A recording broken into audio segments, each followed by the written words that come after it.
નમસ્કાર મિત્રો, આજના મુખ્ય સમાચારોની અંદર હોળી ધૂળેટીની ખુશ ખબર, રાશન કાર્ડ ધારકોને થશે ફાયદો, બાકી ખેડૂતોને 4000નો હપ્તો, સોના ચાંદીના ભાવમાં વધારો, ગામડાઓ માટે મોટી ખુશ ખબર, દેવા માફી અંગે જાહેરાત। મિત્રો, દરેક સમાચાર દરેક માહિતી જણાવું તે પહેલા જે પણ મિત્રો આપણી ચેનલ પર નવા આવે છે તેમને ખાસ વિનંતી કરીશ કે ચેનલને ખાસ કરી સબસ્ક્રાઇબ કરવાનું ના ભૂલતા। સૌપ્રથમ સમાચારની વાત કરવામાં આવે તો મિત્રો, હોળી ધૂળેટીની ખુશ ખબર એટલે કે ઉત્તર પ્રદેશ મુખ્યમંત્રી યોગી આદિત્યનાથ બુધવારે કહ્યું છે કે રાજ્ય સરકાર હોળી પહેલા મોટી જાહેરાત। હોળી પહેલા બુધવાર રાજ્યના મુખ્યમંત્રી પ્રધાનમંત્રી ઉજ્જવલા યોજના હેઠળ રાજ્યમાં 1.86 કરોડ પાત્ર પરિવારોને ગેસ સિલિન્ડર રિપેરિંગ કરવા માટે 1890 કરોડ રૂપિયાની સબસિડી વિતરણ કર્યું હતું। આ વખત હોળી અને રમજાન એક સાથે છે, તેથી દરેકને આ યોજના લાભ મળશે। તેથી ઉજ્જવલા લાભાર્થીઓને વિનામૂલ્ય સિલિન્ડર આપવામાં આવશે। ત્યારબાદ મહત્વના સમાચારની વાત કરવામાં આવે તો મિત્રો, રાશન કાર્ડ ધારકોને થશે ફાયદો એટલે કે રાષ્ટ્રીય અન્ય સલામતી કાયદો NFSA હેઠળ વધુ કુટુંબોને આવરી તેમજ રેશનિંગ અનાજ આપી શકાય તે માટે અન્ય નાગરિકો પુરવઠા વિભાગ ફેરફાર કરવામાં આવ્યો છે। શહેર વિસ્તારો માટે જે કુટુંબોને કોઈ સભ્ય માસિક 15000થી ઓછી આવક ધરાવતો હોય તેને અન્ય સુરક્ષા હેઠળ આવરી લેવામાં આવશે।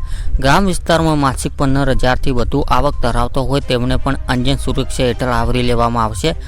ગુજરાત પુરવઠા વિભાગ આ ઠરાવની જારી કરી છે। અત્યારે આવક મર્યાદા 10000 હતી, પરંતુ હવે તેને વધારીને 15000 રૂપિયા કરવામાં આવી છે। ત્યારબાદ મહત્વના સમાચારની વાત કરવામાં આવે તો મિત્રો, બાકી ખેડૂતોને 4000નો હપ્તો એટલે કે PM કિસાન સન્માન નિધિ યોજના 2000 રૂપિયાનો 19મો હપ્તો છે તે 24 ફેબ્રુઆરી 2025ના રોજ ખેડૂતોના ખાતામાં ટ્રાન્સફર કરવામાં આવ્યો છે અને PM કિસાન યોજના હેઠળ આપવામાં આવેલી દરેક હપ્તા 4 મહિના અંતર સાથે ચૂકવવામાં આવે છે। જે મુજબ 19મો હપ્તો છે તે મિત્રો 24 ફેબ્રુઆરી 2025ના રોજ ખેડૂતોના ખાતામાં ટ્રાન્સફર કરવામાં આવ્યો છે।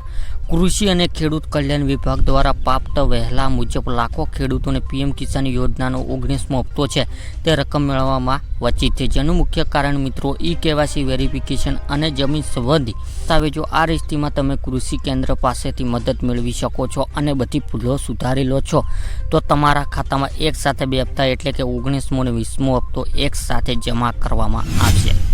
ત્યારબાદ મહત્વના સમાચારની વાત કરવામાં આવે તો મિત્રો, સોના ચાંદીના ભાવમાં વધારો એટલે કે આજે 22 કેરેટ 10 ગ્રામ સોનાના ભાવ 800 રૂપિયા વધારો થયો છે। તે સાથે નવો ભાવ 80650 રૂપિયા થયો છે, જ્યારે ગઈકાલે તેમનો ભાવ 79850 રૂપિયા હતો। જ્યારે 24 કેરેટ 10 ગ્રામ સોનાના ભાવ 870 રૂપિયા વધારો થયો છે। તે સાથે નવો ભાવ 87980 રૂપિયા થયો છે, જ્યારે ગઈકાલે તેમનો ભાવ 87110 રૂપિયા હતો। તેમજ આજે ચાંદીના ભાવમાં 1000 રૂપિયાનો વધારો થયો છે। તે સાથે ચાંદીનો નવો ભાવ 99500 રૂપિયા થયો। ત્યારબાદના મહત્વના સમાચારની વાત કરવામાં આવે તો મિત્રો, ગામડાઓને મોટી ખુશ ખબર એટલે કે મુખ્યમંત્રી ભૂપેન્દ્ર પટેલ સરકાર ગામડાઓને લોકો માટે મહત્વ નિર્ણય લીધો હતો। મળતી જાણકારી અનુસાર ગુજરાત સરકાર ગામ વિસ્તારોમાં લોકો માટે મહત્વનો નિર્ણય લીધો હતો। સરકારના પરિપત્ર અનુસાર હવે 59 પ્રકારના પ્રમાણપત્રો ગ્રામ પંચાયતમાંથી જે મેળવી શકશે। દરેક પ્રમાણપત્ર માટે નાગરિકોને 20 રૂપિયા ચૂકવવાની